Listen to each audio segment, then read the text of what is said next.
OB Joyful Church. It is really good to be with you. I brought you outside. It's a beautiful day here in Crested Butte. Wanted to share just a little bit of that with you.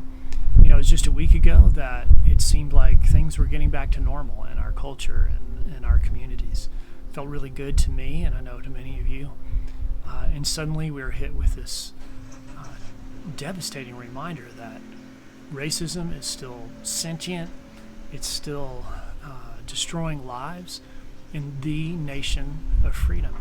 And I want to be transparent with you. I'm confused by this. I'm confused by the reaction.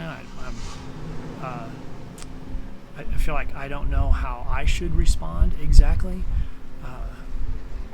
I feel inadequate to do anything that would be helpful. But I do know this, that the first place we should go is the Scripture to try to understand how to react and interact in a world that is struggling. And so it's fortunate that we're spending time in the book of Isaiah and walking alongside him.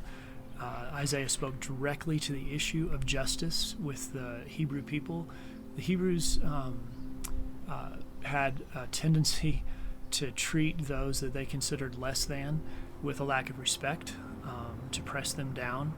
And I feel like his words resonate and should resonate with us today. He advocated biblical justice, and in a nutshell, biblical justice is to defend those who cannot defend themselves, who do not have power, and to bring honor and dignity to those people. This is something all of us desire. And then Isaiah says, you know, when a society does those things, there is a blessing from God, and he brings good things. And so we need to learn from that. Our communities are facing the results of generations of injustice brought into a heartbreaking focus by the cruelty and this terrible death that George Floyd has experienced. That cruelty has catapulted our society into a moment that is really unprecedented again. And I feel like we're in a place where many are demanding justice in a way that is not unlike what Isaiah himself did.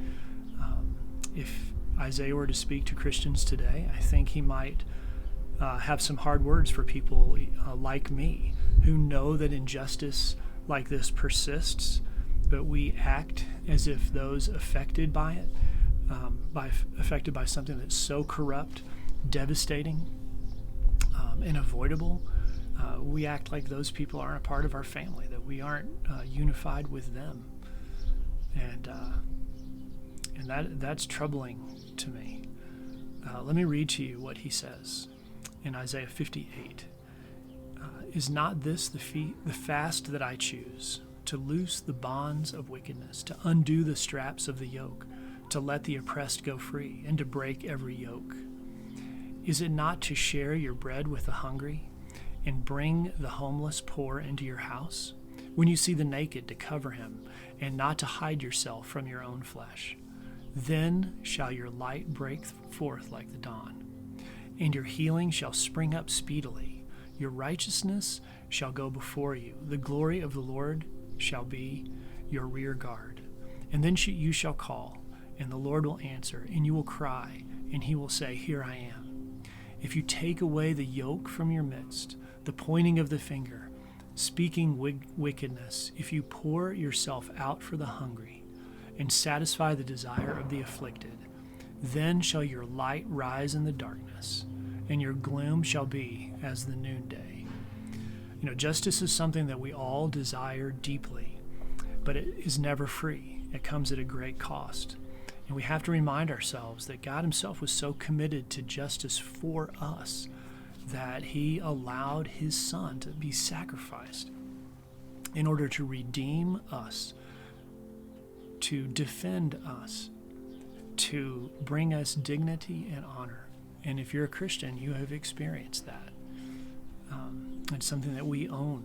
And should we not honor that sacrifice by upholding what he is so committed to that he gave his life for it?